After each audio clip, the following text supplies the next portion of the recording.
ஒரு நாள் அழகான காட்டில் ஒரு பசித்த குரங்கு சுற்றிக் கொண்டிருந்தது.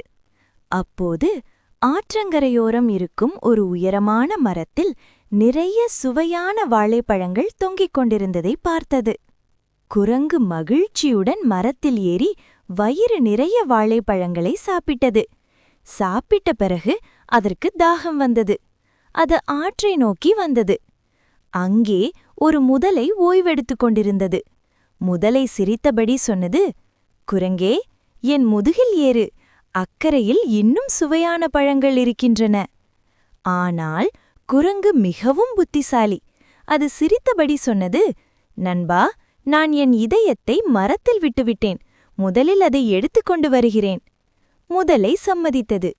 உடனே குரங்கு வேகமாக மரத்தில் ஏறி சத்தமாக கத்தினது, உடலுக்கு வெளியே இதயத்தை வைப்பது முட்டாள்களின் வேலை. முதலை தன் தவறை உணர்ந்தது. குரங்கு பாதுகாப்பாக தப்பித்தது.